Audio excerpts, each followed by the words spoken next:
Hello everyone, welcome to my academy channel. जैसा कि मैंने स्टार्ट किया चैप्टर जिसका नाम है मॉलिक्यूलर बेसिस ऑफ इनहेरिटेंस। इसके 4 लेक्चर हो चुके हैं, आज ये 5th लेक्चर है। आज हम लोग पढ़ने जा रहे हैं ट्रांसक्रिप्शन।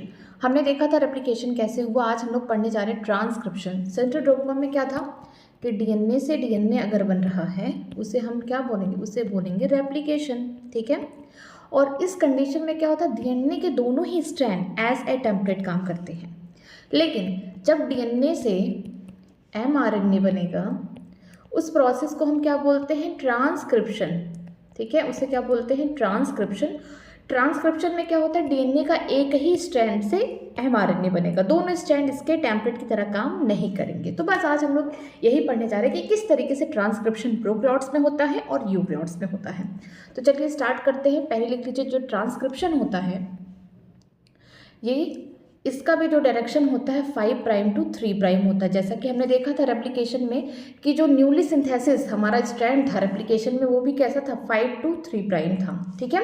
तो जो हमारा ट्रांसक्रिप्शन होगा वो भी किस डायरेक्शन में होगा, 5 प्राइम टू 3 प्राइम होगा।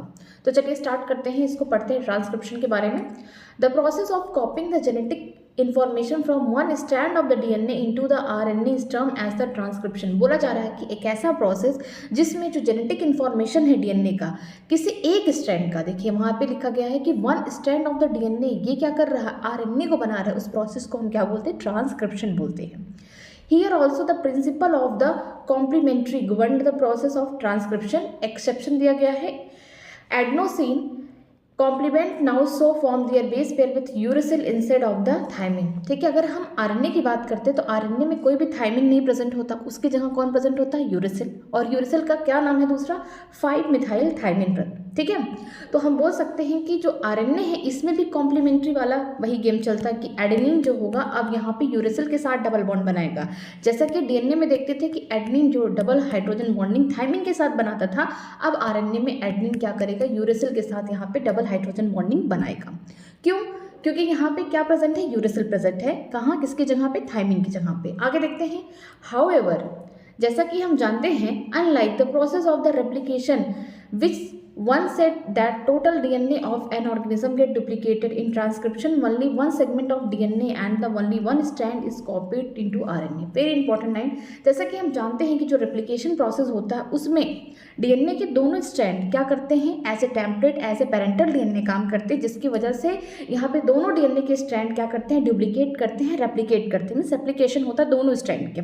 लेकिन अगर हम बात करते हैं ट्रांसक्रिप्शन में तो ओनली वन सेगमेंट, केवल एक ही जो सेगमेंट होगा, एक ही जो स्ट्रैंड होगा डीएनए का, वही क्या करेगा, कॉपी करेगा, किसका, क्या बनाएगा, एमआरएनए बनाएगा। ठीक है। इंपॉर्टेंट यही है कि रेप्लिकेशन में दोनों डीएनए के स्ट्रैंड 5 to 3 या 3 to 5 प्राइम दोनों ही क्या करते थे, एज ए पेरेंटल या फिर टेम्पलेट डीएनए का काम करते थे। तो यहाँ से आपको डीएनए देखने को मिलते थे।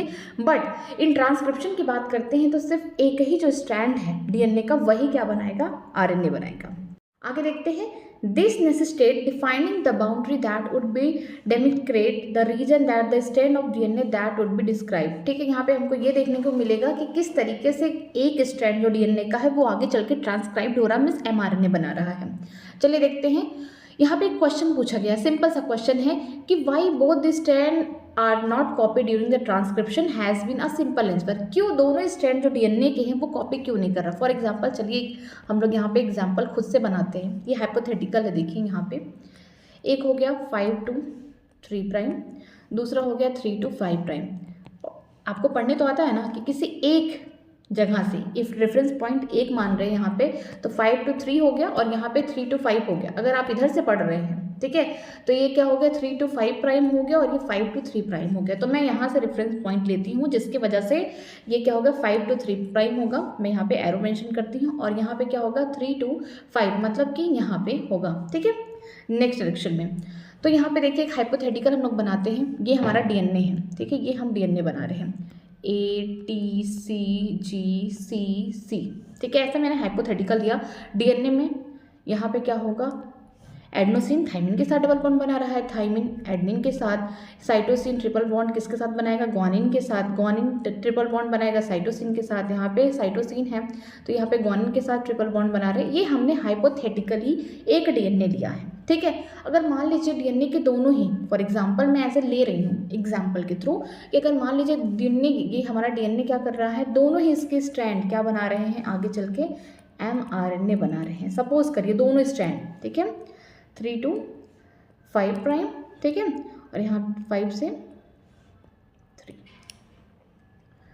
तो यहाँ पे देखिए अगर दोनों स्ट्रैंड कर रहा है तो यहाँ पे क्या होगा, एडेनिन की जगह कौन आएगा, यूरेसिल आएगा, थायमिन की जगह एडेनिन, साइटोसिन की जगह ग्वानिन, यहाँ पे ग्वानिन की जगह साइटोसिन, और दोनों साइटोसिन की जगह कौन आएगा, ग्वानिन आएगा। ठीक है।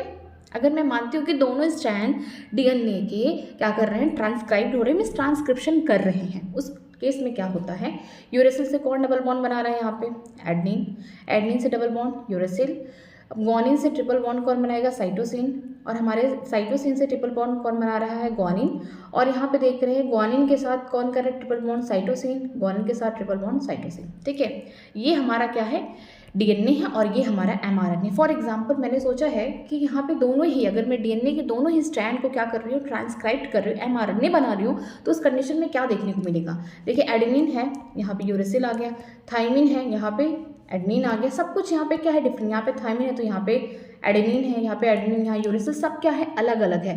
तो इसका मतलब कि जो हमारा डीएनए की दोनों स्ट्रैंड है, अगर ये टेम्पलेट की तरह काम करेंगे तो यहाँ पे जो हमारा एमआरएनए बनेगा उनके भी अलग अलग, यहाँ पे बोल सकते हैं नाइट्रोजनस बेसेस प्रेजेंट हो जाएंगे। मान लीजिए 3-3 का कोडान बनता है तो यहाँ पे अलग अलग नाइट्रोजनस बेस हो जाएंगे, तो यहाँ पे ट्रांसक्रिप्शन मान लीजिए हो गया। ठीक है, मैंने दोनों ही स्ट्रैंड का कर दिया, तो यहाँ पे आगे देखेंगे कि यहाँ पे अलग अलग प्रोटीन, दोनों ही यहाँ पे स्ट्रैंड जो है अलग अलग प्रोटीन बनाएंगे, तो डिफरेंट प्रोटीन बन गया। हम जो चाहते थे अपना प्रोटीन बनाना, यहाँ से एक कोई पर्टिकुलर प्रोटीन या पर्टिकुलर ट्रेट को हम दर्शाना चाहते थे ऑर्गेनिज्म में, लेकिन यहाँ से जो हमने आरएनए बनाया है, ये क्या हो गया, यहाँ पे दोनों स्ट्रैंड है ट्रांसक्राइब्ड हो गए। ठीक है, ट्रांसक्रिप्शन दोनों स्ट्रैंड में हो गया, तो जिसकी वजह से जो प्रोटीन बनेंगे क्या होंगे, डिफरेंट डिफरेंट दोनों स्ट्रैंड के बनेंगे। पहली प्रॉब्लम ये हो गया कि जो प्रोटीन होंगे वो क्या होंगे, डिफरेंट बनेंगे, प्रोटीन फॉर्म्स डिफरेंट। ठीक है, यहाँ पे प्रोटीन हमारे कैसे होंगे, यहाँ पे हम बोल सकते हैं डिफरेंट डिफरेंट बनेंगे। पहला रीज़न कि यहाँ पे दोनों स्ट्रैंड को हम क्यों नहीं लेते हैं ट्रांसक्राइब करने का, पहला डिफरेंट हो गया। दूसरा रीज़न क्या है, देखिए आप खुद अपनी आंखों से देख सकते हैं कि अगर हम चाहते हैं कि दोनों ही स्ट्रैंड हमारा डीएनए का एज ए टेम्पलेट काम करे, तो यहाँ पे जो आरएनए यहाँ पे बने हैं इनके बीच में क्या हो रहा है, कॉम्प्लीमेंट्री बन जा रहा है। जब कॉम्प्लीमेंट्री इस तरीके से बन जाएगा, they form complementary with each other. ठीक है, अगर दोनों ही स्ट्रैंड एमआरएनए के एक दूसरे से कॉम्प्लीमेंट्री बना देंगे तो इस कंडीशन में क्या होगा, नो प्रोटीन फॉर्म, कोई प्रोटीन नहीं होगा, कोई ट्रांसलेशन नहीं होगा, नो प्रोटीन फॉर्म। ठीक है, तो इसीलिए डीएनए का एक ही स्ट्रैंड क्या होता है, ट्रांसक्राइब्ड होता है, ट्रांसक्रिप्शन एक ही स्ट्रैंड से होता है। पहला रीज़न तो आप जान जाइए कि अगर दोनों ही स्ट्रैंड यहाँ पे ट्रांसक्राइब्ड हुए तो डिफरेंट टाइप के प्रोटीन बनेंगे। दूसरा रीज़न ये है कि अगर ये ट्रांसक्राइब्ड हो गए दोनों स्ट्रैंड तो एक दूसरे से क्या बना लेंगे, कॉम्प्लीमेंट्री, एक दूसरे के बीच में क्या हो जाएगा, हाइड्रोजन बॉन्डिंग बन जाएगा, जिसकी वजह से कोई प्रोटीन नहीं बनेगा, नो ट्रांसलेशन फॉर्म। ठीक है, तो यहाँ पे क्वेश्चन ये दिया गया था कि अगर हम डीएनए के दोनों ही स्ट्रैंड को ट्रांसक्राइब करें तो क्या होगा। पहला देखिए आंसर क्या दिया है, first if both strand act as template, अगर दोनों ही डीएनए के स्ट्रैंड एज ए टेम्पलेट यहाँ पे इस्तेमाल किए जा रहे हैं, they would code for RNA molecule with different sequence, remember the complementary does not mean identical and in turn they code for the protein. बोला जा रहा है the sequence of amino acid in the protein would be different. बोला जा रहा है यहाँ पे कि अगर दोनों ही स्ट्रैंड डीएनए के टेम्पलेट की तरह काम कर रहे हैं, जैसा कि मैं यहाँ पे आपको एग्जांपल के थ्रू बता चुकी हूँ कि अगर दोनों ही स्ट्रैंड यहाँ पे देखिए टेम्पलेट की तरह काम कर रहे हैं, तो यहाँ पे क्या होगा, यहाँ पे जो भी स्ट्रैंड बनेगा एमआरएनए का वो भी क्या होगा, डिफरेंट होगा। जब डिफरेंट होगा तो यहाँ पे आप देखेंगे कि ये प्रोटीन को कोड तो कर रहे हैं, लेकिन अमीनो एसिड क्या हो रहे हैं, डिफरेंट बन रहे हैं। यहाँ का अमीनो एसिड इसकी तरह नहीं होगा, इसका अमीनो एसिड अलग होगा, इसका अलग, इसका अलग, सबका अलग अलग होगा, तो यहाँ पे जो प्रोटीन बनेगा वो भी क्या होगा, डिफरेंट होगा। ठीक है, hence one segment of the DNA would be coding for the two different protein and this would complicate the genetic information transfer machinery. ठीक है, जिसकी वजह से जो सेगमेंट्स हैं डीएनए के, यहाँ पे क्या कर रहे हैं, आगे चल के जो एमआरएनए बना रहे हैं, इनसे दो अलग अलग प्रोटीन बन रहे हैं, जो कि सही नहीं है, जो कि बहुत ज़्यादा कॉम्प्लिकेटेड, और जो हमारा जेनेटिक इन्फॉर्मेशन है वो सही से ट्रांसफर नहीं हो पा रहा है। ठीक है, सेकेंड रीज़न देखिए क्या है कि सेकेंड रीज़न क्या दिया गया है कि जो हमारा डीएनए है उसके दोनों स्ट्रैंड क्यों नहीं ट्रांसक्राइब करते। देखिए उसका रीज़न क्या है, दूसरा, the two RNA molecule if produced simultaneously would be complementary to each other, hence would form a double-stranded RNA. This would prevent the RNA from being translated into the protein and the exercise of transcription would become the fertile one. बोला जा रहा है कि अगर हमारा दोनों ही DNA का स्ट्रैंड एज ए टेम्पलेट काम कर रहा है तो जो भी हमारा एमआरएनए अगर एक साथ दोनों ही स्ट्रैंड कोड हो गए, मीन्स एक साथ दोनों ही बन गए, ये वाले ने कोड कर दिया ये वाला स्ट्रैंड, इसने कोड कर दिया ये वाला स्ट्रैंड, मान लीजिए एक साथ यहाँ पे कोड हो गए हैं, ठीक है, दोनों ही स्ट्रैंड एमआरएनए के, तो ये एक दूसरे से क्या बना लेंगे, डबल स्ट्रैंडेड आरएनए बना लेंगे, इनके बीच में क्या हो जाएगा, हाइड्रोजन बॉन्डिंग हो जाएगी। तो इससे ये होगा कि जब अगर दोनों ही कॉम्प्लीमेंट्री बन गया तो अब यहाँ पे प्रोटीन की फॉर्मेशन नहीं हो पाएगी, ट्रांसलेशन नहीं हो पाएगा। तो इसका मतलब कि जो हमने यहाँ पे इतने एटीपी खर्च करके ट्रांसक्रिप्शन किया है ये क्या हो जाएगा, बेकार हो जाएगा, फ्यूटाइल हो जाएगा, ठीक है। तो इसका मतलब ये है कि जो दोनों डीएनए के स्ट्रैंड होते हैं ये दोनों ट्रांसक्राइब नहीं करते हैं, ट्रांसक्रिप्शन दोनों डीएनए के स्ट्रैंड से नहीं होता है। दो स्ट्रैंड होते हैं डीएनए में वो तो हमें पता, लेकिन एक स्ट्रैंड क्या होगा, टेम्पलेट की तरह काम करेगा, दूसरा क्या होगा, कोडिंग स्ट्रैंड, ठीक है। जो टेम्पलेट वाला होगा उसी के जैसे एमआरएनए यहाँ पे बनेगा, लेकिन जो कोडिंग वाला है ये इसका कोई काम नहीं है, बट हाँ इसके रेफरेंस में आप सारी चीज़ें देखते हैं कोडिंग वाले से, ठीक है। लेकिन अगर दोनों स्ट्रैंड कर दे तो पहला प्रॉब्लम क्या हो जाएगा कि अलग अलग दो डिफरेंट टाइप के यहाँ पे अलग अलग प्रोटीन बनेंगे, जो कि हमारा मकसद नहीं था। हम चाहते थे कि एक पर्टिकुलर ट्रेड या एक पर्टिकुलर प्रोटीन को बनाएं, ठीक है। अगर दूसरा रीज़न ये दिया है कि अगर यहाँ पे दोनों स्ट्रैंड डीएनए की क्या करते हैं, ट्रांसक्राइब करते हैं, तो इससे क्या होगा, अगर दोनों साथ साथ यहाँ पे आरएनए के स्ट्रैंड बन गए और एक दूसरे के कॉम्प्लीमेंट्री हो जाएंगे, जिसकी वजह से कोई प्रोटीन नहीं बनेगा, नो ट्रांसलेशन, और हमारा इतना एक्सपेंसिव ट्रांसक्रिप्शन क्या हो जाएगा, बेकार हो जाएगा, ठीक है। आगे देखते हैं ट्रांसक्रिप्शन यूनिट, क्या क्या इंपॉर्टेंट है ट्रांसक्रिप्शन के दौरान। A transcription unit in DNA is defined as primarily by 3 region in the DNA, ठीक है। जो ट्रांसक्रिप्शन यूनिट है, कैसे पता चलेगा कि कोई एक डीएनए है वो क्या करने वाला है, आगे ट्रांसक्रिप्शन करने वाला है, मीन्स एमआरएनए बनाने वाला है, कैसे पता चलेगा। तो डीएनए में 3 चीज़ें होना बहुत ज़्यादा ज़रूरी हैं। ये दिखाती है कि यहाँ पर डीएनए में ट्रांसक्रिप्शन होने वाला, मीन्स ये डीएनए आगे चल के एमआरएनए को जन्म देने वाला है, ठीक है। पहला क्या है, प्रमोटर, याद रखिएगा ये 5 प्राइम पे होंगे। स्ट्रक्चर जीन में क्या होता है, यही एक्चुअल ट्रांसक्राइब करता है, एक्चुअली ट्रांसक्रिप्शन हैपन, यहीं पे एक्चुअल में ट्रांसक्रिप्शन होता है, ठीक है। अगर बात करते हैं टर्मिनेटर की तो ये 3rd प्राइम पे होता है। हम किसके रेस्पेक्ट में देख रहे हैं, कोडिंग स्ट्रैंड के, अभी हम आगे दिखाते हैं उसे। प्रमोटर जो होता है 5 प्राइम पे होगा, इसे आप स्ट्रिम बोलते हैं। ये किस में देख रहे हैं, किसके रेफरेंस से, कोडिंग स्ट्रैंड से देख रहे हैं। अगर हम बात करते हैं स्ट्रक्चर जीन की, एक्चुअली यहाँ पे ट्रांसक्रिप्शन होता है, जो यहाँ पे एमआरएनए बनेगा तो वो सब सारे कोडान किसके आएंगे, स्ट्रक्चर जीन के आएंगे। जितने भी नाइट्रोजन बेस पेयर होंगे जो एक जैसे दिखेंगे, ठीक है, जो ट्रांसक्राइब होंगे, ये क्या होंगे, स्ट्रक्चर जीन के होंगे। अगर बात करते हैं टर्मिनेटर का तो ये लास्ट है, इसे हम डाउन स्ट्रीम बोलते हैं। तो चलिए स्टार्ट करते हैं। यहाँ पे पहले इस स्ट्रक्चर को देखते हैं, ठीक है। अगर मैं रेफरेंस ये ले रही हूँ, for example this is my reference, ये मेरा रेफरेंस पॉइंट है, ठीक है। मैं यहाँ पे लिख भी दे रही हूँ कि ये मेरा रेफरेंस पॉइंट है, ठीक है, रेफरेंस पॉइंट। तो यहाँ पे आप देखेंगे ये मेरा 5 to 3 प्राइम जा रहा है, दूसरा वाला देखें यहाँ पे 3 to 5 प्राइम, ये एरो पे ध्यान मत दीजिए, ठीक है। यहाँ पे क्या है, मैं 5 to 3 प्राइम गई, ठीक है। तो दूसरा वाला देखें यहाँ से 5 to 3 प्राइम अपोजिट गया, या तो आप 3 to 5 भी बोल सकते हैं, ठीक है। लेकिन यहाँ पे रेफरेंस पॉइंट ध्यान देना है, क्यों, एक स्ट्रैंड ऐसा होगा जो टेम्पलेट स्ट्रैंड होगा, दूसरा हमारा कोडिंग होगा, ठीक है। जो कोडिंग स्ट्रैंड होगा, याद रखिएगा, जो कोडिंग स्ट्रैंड होगा ये ट्रांसक्राइब नहीं करेगा, ट्रांसक्रिप्शन नहीं करेगा, कट का मतलब नहीं करेगा, नॉट ट्रांसक्राइब। लेकिन जो यहाँ पे हमारा टेम्पलेट यहाँ पे स्ट्रैंड है, ये क्या करेगा, ट्रांसक्रिप्शन करेगा, ठीक है। यहाँ पे ट्रांसक्राइब्ड, मैं यहाँ पे लिखती हूँ ट्रांसक्राइब्ड, ठीक है। यहाँ पे मैं लिखती हूँ ट्रांसक्राइब का मतलब कि यही जो हमारा टेम्पलेट वाला है, ठीक है, ये आगे क्या करेगा, ट्रांसक्राइब करेगा, ये कोडिंग करेगा, ठीक है। लेकिन जो कोडिंग स्ट्रैंड है ये ट्रांसक्रिप्शन नहीं करेगा, हमारा टेम्पलेट वाला क्या करेगा, ट्रांसक्रिप्शन करेगा। तो हम प्रमोटर टर्मिनेटर को किसके रेस्पेक्ट में देखेंगे, जो हमारा कोडिंग स्ट्रैंड है, ये हमारा कोडिंग स्ट्रैंड है, तो इसके रेस्पेक्ट में हम देख रहे हैं जो प्रमोटर है वो किस प्राइम पे है, 5 प्राइम पे है। 5 से प्रमोटर, 5 से 5, ठीक है, 5 5, ठीक है।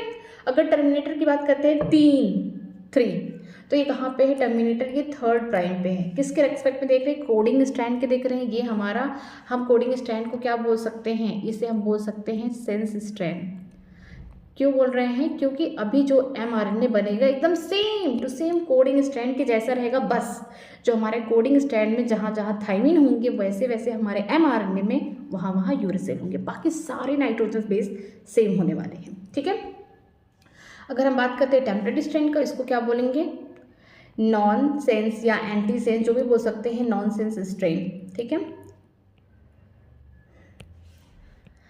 यहाँ पे आपको समझ में आ गया। एक तो 5 to 3 प्राइम, ठीक है, दूसरा साइड से 5 to 3 प्राइम। याद रखिएगा कि ये कोडिंग स्ट्रैंड है, 5 to 3 प्राइम वाला जो होगा हमारा कोडिंग स्ट्रैंड होगा। ये इंपॉर्टेंट है कि जो कोडिंग स्ट्रैंड का पोलैरिटी होगा 5 to 3 प्राइम होगा। ठीक है, ये याद रखिएगा। और जो हमारा टेम्परेट स्ट्रैंड है ये कैसा है? ये देखिए 3 to 5 प्राइम। ठीक, एक ही जगह से अगर आप रेफरेंस पॉइंट ले रहे हैं। जो प्रमोटर होगा, अगर हम कोडिंग स्ट्रैंड या फिर हम सेंस बोल सकते हैं स्ट्रैंड से देख रहे हैं, तो प्रमोटर जो है 5वें प्राइम पे है, 5 प्राइम पे P for promoter, P for 5। 5वें पे यहाँ पे कौन है? प्रमोटर है। और यहाँ पे क्या है? 3 पे टर्मिनेटर है कि यहाँ पे रुक जाना है। यहाँ से स्टार्ट होगा क्या? Transcription started from here and terminator का मतलब कोई चीज़ को रोक देना। यहाँ पे ट्रांसक्रिप्शन रुक जाएगा, स्टॉप हो जाएगा। ठीक है, बीच में कौन है? हमारा स्ट्रक्चरल जीन है। जो स्ट्रक्चरल जीन है यही क्या करेंगे? एक्चुअली ट्रांसक्राइब्ड, यहाँ पे मैं लिख सकती हूँ एक्चुअल ट्रांसक्रिप्शन हैपन्स। ठीक है, यहाँ पे एक्चुअल ट्रांसक्रिप्शन हैपन, मतलब कि जो हमारा बोल सकते हैं स्ट्रक्चर जीन है यहाँ से लेकर यहाँ तक है। ठीक है, और जो हमारा mRNA है जो ट्रांसक्राइब करेगा अभी आगे बनेगा, उसमें जो बोल सकते RNA पॉलीमरेज है वो क्या करते हैं? 5 to 3 प्राइम है, क्या करते हैं? आगे चल के mRNA को बनाते हैं। ये इंपॉर्टेंट है कि जो एंजाइम है वो किस डायरेक्शन में काम कर रहे हैं? 5 to 3 प्राइम में। तो इसका मतलब है कि जो 5 to 3 प्राइम में काम कर रहे हैं, तो जो हमारा टेम्पलेट होगा वो 3 to 5 प्राइम में ही होगा, तभी तो काम करेगा। 5 to 3 उसको काम करना है, तो उसके लिए जो टेम्पलेट होना चाहिए 3 to 5 प्राइम होना चाहिए। तो इसका मतलब जो कोडिंग स्ट्रैंड होगा वो खुद ही 5 to 3 प्राइम है। ठीक है, तो चलिए NCERT पढ़ते हैं, स्टार्ट करते हैं। यहाँ पे There is the convention in defining the two strand of the DNA in the structural gene of the transcription unit। हमने देखा कि ट्रांसक्रिप्शन यूनिट में जो हमारा स्ट्रक्चर जीन है यही क्या कर रहा है? एक्चुअल ट्रांसक्रिप्शन कर रहा है। और हमने ये भी देखा कि प्रमोटर प्रेजेंट है और यहाँ पे लास्ट में टर्मिनेटर प्रेजेंट है। जो प्रमोटर होगा वो प्रमोट करेगा, वो स्टार्टअप कराएगा, इनिशिएट कराएगा क्या करना? mRNA का बनाना में ट्रांसक्रिप्शन। और टर्मिनेटर रोकेगा कि अब हो चुका है, mRNA बन चुका, अब यहीं तक करो। स्ट्रक्चर जीन का ही सारे कोडान क्या होंगे? आगे चल के mRNA बनाने वाले हैं। Since the two strands have opposite polarity and the DNA-dependent RNA polymerase also catalyze the polymerization in only one direction, that is 5 prime to 3 prime, the strand that has the polarity 3 to 5 act as the template and also refers to as template strand। देखिए very important, देखिए यहाँ पे बहुत star mark कर लीजिए कि बोला गया है कि दो स्ट्रैंड जो हमारे DNA के उनके पास क्या है? दो डिफरेंट पोलैरिटी है, 5 to 3 है, 3 to 5 है। लेकिन जो हमारा आगे चल के mRNA बनाने जा रहा है उस एंजाइम का नाम क्या है? DNA dependent RNA polymerase. कि मीन्स DNA पे डिपेंड है, DNA के जैसा उसे कॉपी करना, लेकिन ये RNA पॉलीमरेज से क्या बना रहा है? mRNA बना रहा है। उसे पता है कि हम इस टेम्पलेट का इस्तेमाल करके उसी के जैसे हम कोडान को यहाँ पे रखें, कोड बनाएं और आगे हम क्या बनाएं? mRNA बनाएं। तो इस एंजाइम का नाम क्या है? DNA dependent RNA polymerase. जब हम लोग रेप्लिकेशन पढ़ रहे थे तो वहाँ पे क्या था? DNA डिपेंडेंट DNA पॉलीमरेज था कि DNA पे डिपेंड होकर क्या बनाना था? DNA बनाना था। यहाँ पे क्या है? DNA डिपेंडेंट RNA पॉलीमरेज, मतलब DNA पे डिपेंड होकर क्या बनाना? हमें mRNA बनाना है। ठीक है, और एक स्पेशल बात इसकी ये है कि ये भी सेम एज जैसे रेप्लिकेशन में था DNA डिपेंडेंट DNA पॉलीमरेज की तरह ही इनकी भी डायरेक्शन क्या है? बड़ी स्पेसिफिक है। ये भी क्या करेंगे? जब भी एक नया स्ट्रैंड बनाएंगे mRNA का, उसकी डायरेक्शन कैसी होगी? उसकी जो सिंथेसिस स्ट्रैंड है वो 5 प्राइम to 3 प्राइम होगा। ठीक है, और हम जानते भी हैं कि जो हमारा DNA है उसके दो स्ट्रैंड होते हैं और दो में से एक ही स्ट्रैंड क्या करेगा? ट्रांसक्रिप्शन करेगा। अब हमें ये पता चल गया कि जो हमारा DNA डिपेंडेंट DNA पॉलीमरेज है वो नया स्ट्रैंड बनाएगा 5 to 3। तो इसका मतलब जो 3 to 5 वाला होगा, जो स्ट्रैंड DNA का 3 to 5 पोलैरिटी वाला होगा, वो क्या किस तरीके से काम करेगा? टेम्पलेट की तरह काम करेगा, उसे हम टेम्पलेट स्ट्रैंड बोलेंगे। ठीक है, the other strand which has the polarity 5 to 3 prime and the sequence same as RNA except thymine at place of uracil is displaced during the transcription। बोला गया है कि जो दूसरा स्ट्रैंड होगा जिसकी पोलैरिटी DNA में 5 to 3 वाली होगी, दो स्ट्रैंड है देखिए, एक फॉर एग्जांपल मैं लेती हूँ 5 to 3 है, दूसरा क्या है? यहाँ पे हम बोल सकते हैं 3 से 5 है, ठीक है, फॉर एग्जाम्पल। तो यहाँ पे मैं बोल रही हूँ कि जो 5 से 3 वाला है ये क्या है हमको नहीं पता। क्यों?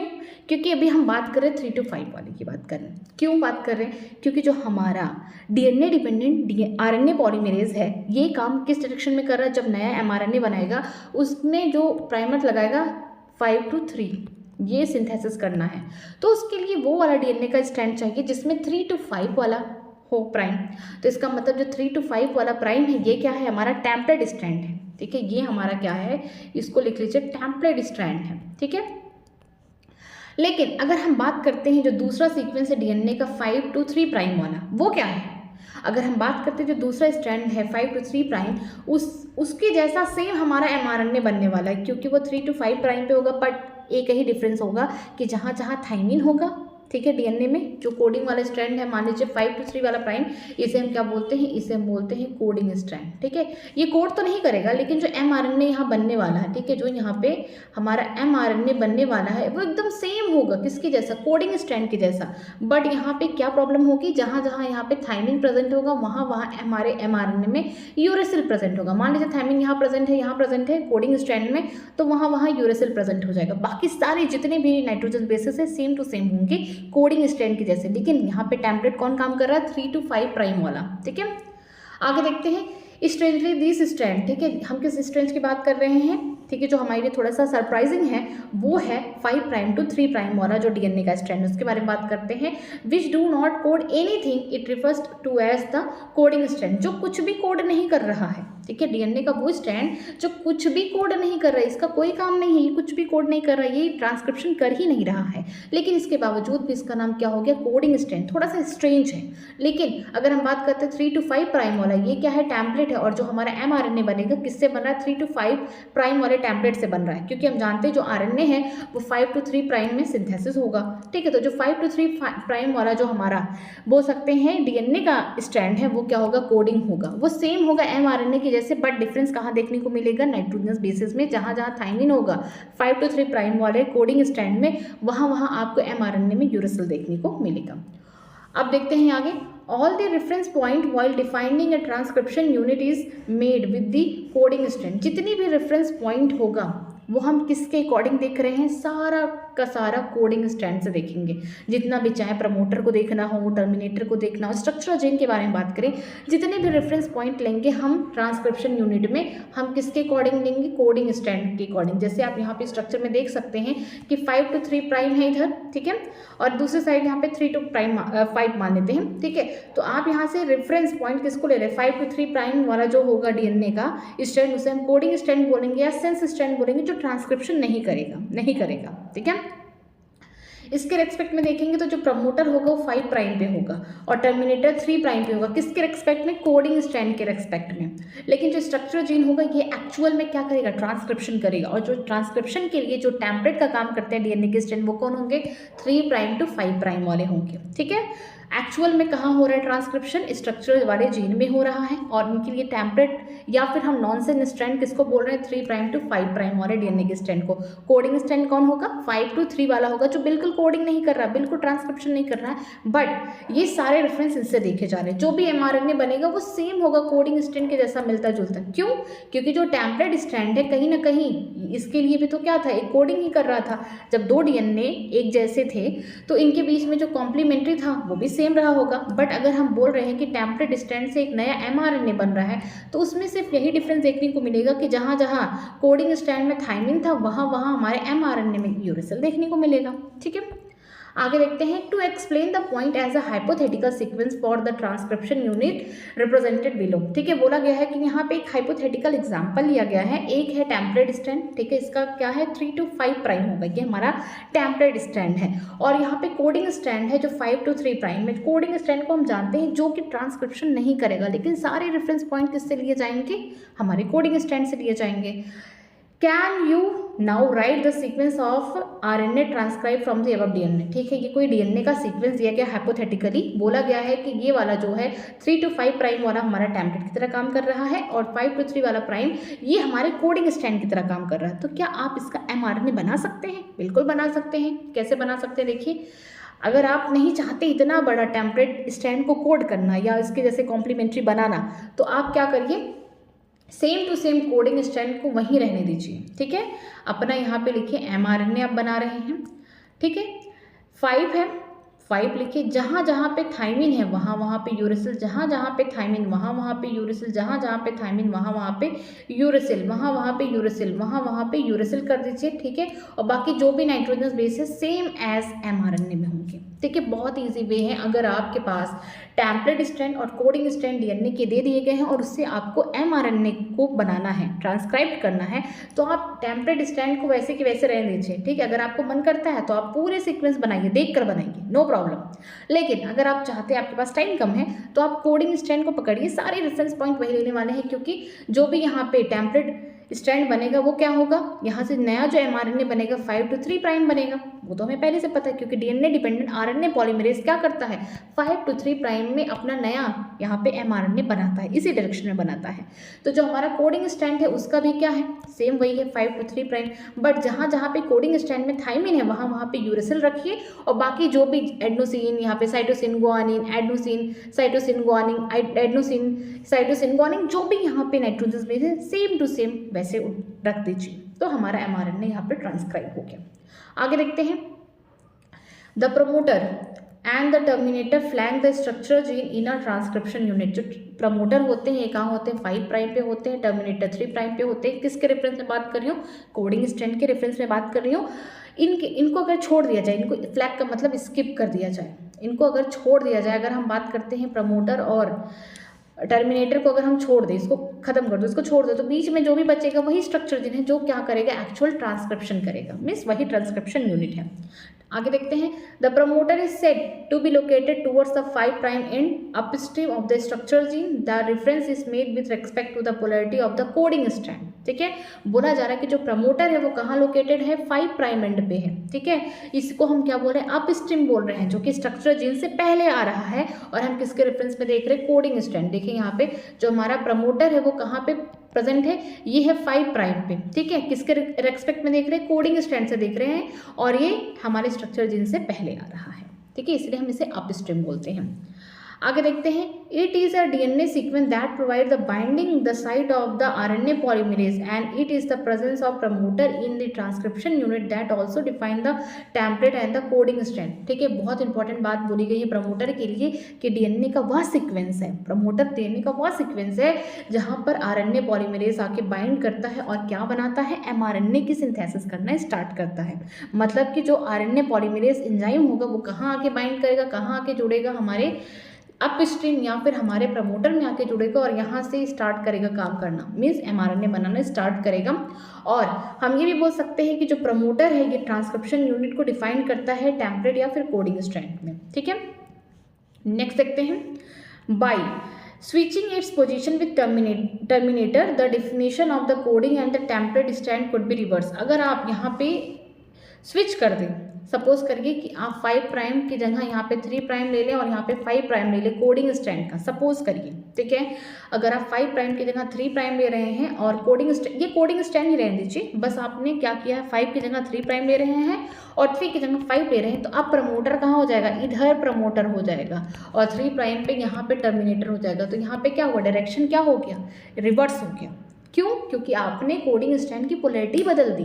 जो कोडिंग स्टैंड पहले 5 to 3 था, अब आपने क्या किया, 5 की जगह 3 कर दिया और 3 की जगह 5 प्राइम कर दिया, तो उसकी वजह से जो डायरेक्शन था प्रमोटर का अपोजिट हो गया और टर्मिनेटर का इधर हो गया, रिवर्स हो गया पोलैरिटी। ठीक है, द टर्मिनेटर, जो टर्मिनेटर है is located toward the third and या 3 प्राइम, इसे हम बोलते हैं down stream of the coding stand and it usually define the end of the process of transcription. बोला गया है कि जो टर्मिनेटर है वो कहाँ पे लोकेटेड है, 3 एंड पे है या फिर 3rd प्राइम पे, जिसे हम डाउन स्ट्रीम कहते हैं। किसके रेफरेंस में देखा गया है, कोडिंग स्टैंड पे।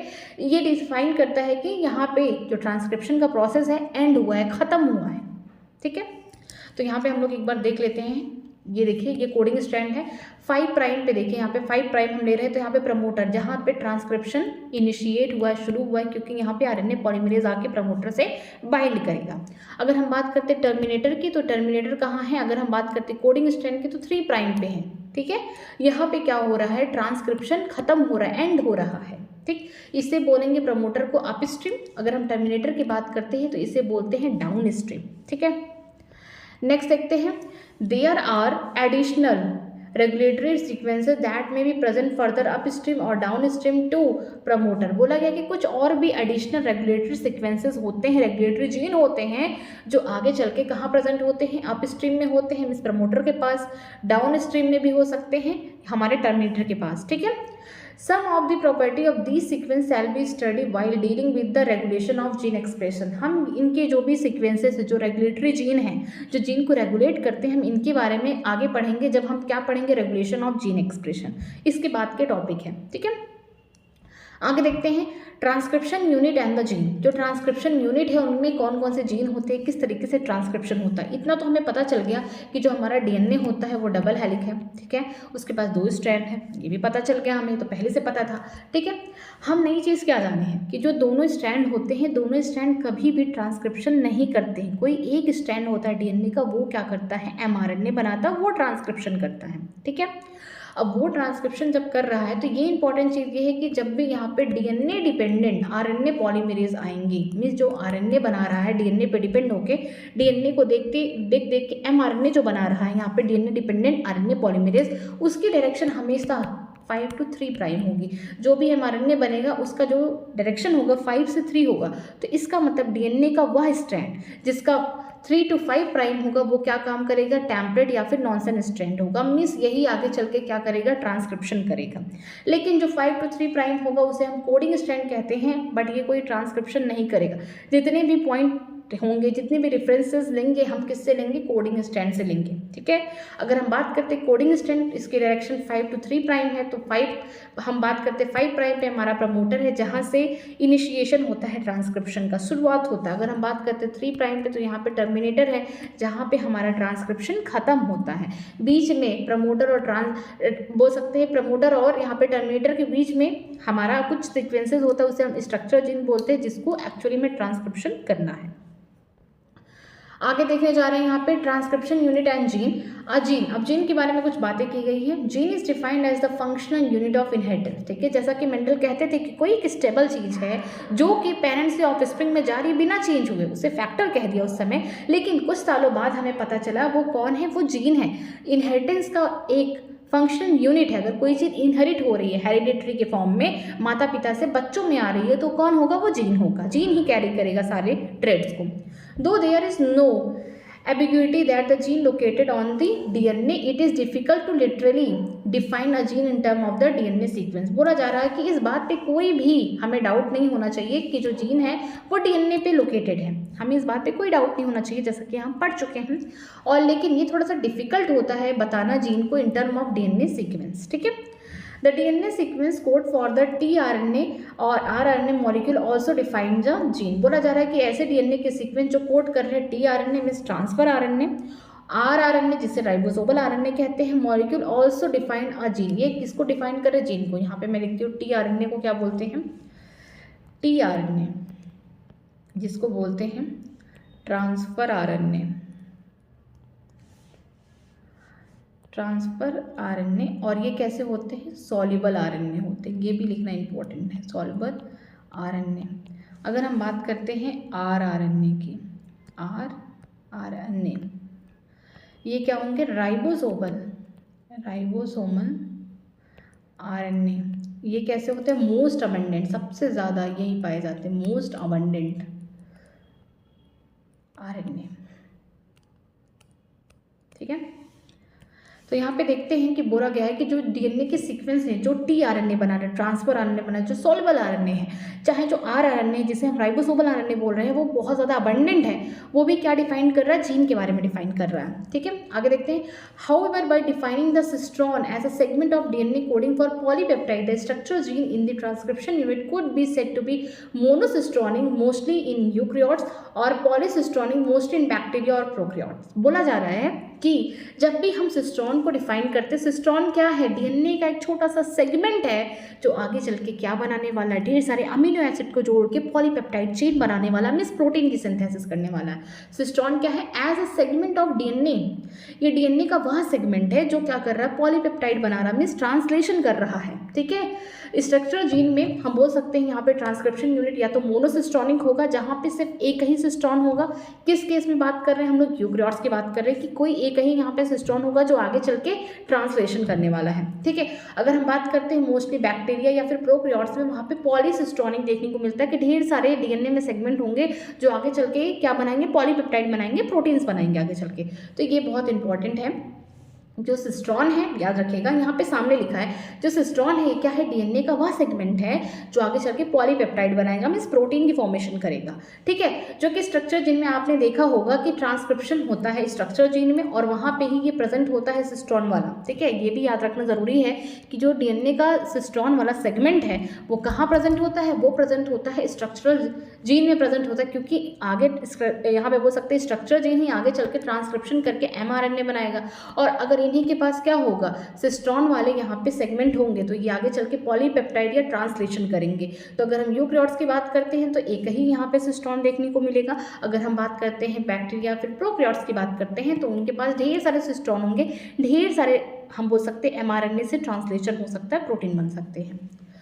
नेक्स्ट देखते हैं, in eukaryotes the monocystonic structural gene have interrupted coding sequence, the gene in eukaryotes are split। बोला जा रहा है कि वेरी इंपॉर्टेंट लाइन यहाँ पे देखिए कि यूकेरियोट में प्रॉब्लम क्या होती है? मोनोसिस्टोनिक स्ट्रक्चर जीन तो है, नो प्रॉब्लम कि इनसे डायरेक्टली एमआरएनए यहाँ पे हम बना सकते हैं, लेकिन प्रॉब्लम क्या होता है कि जब कोडिंग होता है एमआरएनए के लिए तो उससे पहले क्या होता है, इनमें बीच बीच में कोई इंटरप्ट कर देता है, कोई दखल अंदाजी कर देता है, कोई बीच बीच में आके डिस्टर्ब कर देता है। मीन्स कि जो हम बनाना चाहते थे वो डिस्टर्ब हो जा रहा है, नहीं बन पा रहा है। वहाँ पे क्या हो रहा है? स्प्लिट हो रहा है, जो जीन बन रहा है वो स्प्लिट हो जा रहा है। फॉर एग्जांपल मान लीजिए ये हमारा डीएनए है, ठीक है, फॉर एग्जांपल इससे हमें एमआरएनए बनाना है, एमआरएनए बनाना है, ठीक है। तो ये प्रोकैरियोट्स में नॉर्मली बन गया, हमारे प्रोकैरियोट्स में ये तो नॉर्मल बन गया, सीधे एमआरएनए बनता है, नो प्रॉब्लम। लेकिन अगर हम बात करते हैं यूकेरियोट्स में तो ये मान लीजिए हमारा क्या है? डीएनए है, लेकिन हम बात करते हैं एमआरएनए। अगर हमें एमआरएनए बनाना है तो यहाँ पे प्रॉब्लम होगा, यहाँ पे बीच बीच में कोई आके कोई डिस्टर्ब कर देगा, तो ये क्या हो गया? एचएनआरएनए हो गया। लेकिन हमें क्या बनाना है? हमें बनाना है एमआरएनए। तो उसके लिए हमको ये वाला पार्ट जो ये बीच बीच में डिस्टर्ब कर रहा है इसे गायब करना पड़ेगा, स्प्लाइसिंग करना पड़ेगा, तब जाके हमें एमआरएनए बनेगा। देखिए ट्रांसक्रिप्शन का यही मकसद है कि एमआरएनए बनाना, क्योंकि एमआरएनए ही आगे चल के ट्रांसलेशन में पार्टिसिपेट करेंगे, प्रोटीन की फॉर्मेशन करेंगे। लेकिन होता क्या है कि जो प्रोकैरियोट्स होते हैं, ठीक है, अगर हम बात करते हैं प्रोकैरियोट्स में, ये प्रोकैरियोट्स की कहानी है और ये यूकेरियोट्स की कहानी है, ठीक है। अगर हम बात करते हैं प्रोकैरियोट्स में, अगर हम बात करते हैं बैक्टीरिया या फिर हम बात करेंगे प्रोकैरियोट्स में, ये हमारा प्रोकैरियोट्स है, तो वहाँ पे कोई प्रॉब्लम नहीं होगा, वहाँ पे कोई भी जीन स्प्लिट नहीं होगा, ठीक है। जो भी हमारा डीएनए है वो सीधे आगे चल के हमारे एमआरएनए को बनाएगा, ठीक है। जो भी हमारे यहाँ पे देखिए डीएनए है वो सीधे चल के हमारे एमआरएनए को बना रहा है, ठीक है, कोई प्रॉब्लम नहीं। लेकिन हमारे यूकेरियोट्स में क्या होता है? जीन स्प्लिट हो जाती है, बीच बीच में कोई आके डिस्टर्ब कर देता है। देखिए यहाँ पे जैसे यहाँ पे कोई बीच बीच में आके डिस्टर्ब किया, जो डिस्टर्ब किया है उसका नाम भी इसी वक्त लिख लीजिए, उसे हम क्या बोलते हैं? उसको बोलते हैं इंट्रॉन, ठीक है। जो डिस्टर्ब कर रहा है, ये बीच बीच में जो डिस्टर्ब कर रहा है उसे हम इंट्रॉन बोलते हैं। लेकिन जो अच्छा वाला है उसे हम क्या बोलते हैं? एक्सॉन बोलते हैं। ये हमारे लिए बेनिफिशियल है, और जो डिस्टर्ब कर रहा है इंट्रॉन खराब है, इसको ज़रूरत नहीं है, ये कुछ कोड नहीं करने वाला है, ये आगे चल के ट्रांसलेशन में पार्टिसिपेट नहीं करने वाला है। एक्चुअल में जो ट्रांसलेशन में पार्टिसिपेट करेगा वो कौन होगा? एक्सॉन होगा, ठीक है। लेकिन जो अगर प्रोकैरियोट्स की बात करते हैं तो ये प्योरली क्या होते हैं? एक्सॉन होते हैं। तो यहाँ पे कोई भी स्प्लाइसिंग, कोई भी यहाँ पे इंटरप्शन नहीं होता है। तो यहाँ पे सीधे लिखा गया है कि जो यूकेरियोट्स होते हैं वो मोनोसिस्टर्निक हैं स्ट्रक्चर जीन, नो प्रॉब्लम कि यहाँ से बनना है, आरएनए बनना है। बट प्रॉब्लम क्या होती है? बीच बीच में कोई आके डिस्टर्ब कर देता है। वो बीच बीच में डिस्टर्ब करने वाला कौन है? वो इंट्रॉन है, जो कोई कोडिंग नहीं करेगा, बस डिस्टर्ब कर देगा, ठीक है। बीच में यहाँ पे इंट्रॉन है, ब्लैक ब्लैक वाला, ठीक है। यहाँ पे जो ब्लैक ब्लैक वाला है इसको एक बार इससे करते, ये कौन है? हमारा इंट्रॉन है, ठीक है। लेकिन हमारे लिए तो एक्सॉन इंपॉर्टेंट है। तो हमारा जो यूकेरियोट्स की बात करते हैं, जब ट्रांसक्रिप्शन होता है डीएनए से एमआरएनए डायरेक्टली नहीं बनता है, एचएनआरएनए बनता है, ठीक है। एचएनआरएनए में क्या होता है कि ये इमेच्योर आरएनए है जिसमें इंट्रॉन भी पड़े हैं, एक्सॉन भी पड़े हैं। तो हमें इंट्रॉन की ज़रूरत नहीं होती, तो हमें इस इंट्रॉन को निकालना पड़ता है। इंट्रॉन जब निकल जाएगा तब जाके हमारा प्योरली एक्सॉन वाला एमआरएनए बनेगा। लेकिन प्रोकैरियोट्स में कोई ऐसी प्रॉब्लम नहीं होती है, यहाँ पे डीएनए से एक्सॉन वाला एमआरएनए, मैच्योर आरएनए बना होता है। आगे देखते हैं, the coding sequence or the expressed sequence are defined as the exon. जो कोडिंग सीक्वेंस है mRNA में, अगर बात करते हैं प्रोकैरियोट्स में, ठीक है, वो कौन होगा, चाहे यूकैरियोट हो चाहे प्रोकैरियोट्स हो, सबसे ज़्यादा कोडिंग सीक्वेंस कौन करेगा, एक्सॉन वाला करेगा, ठीक है।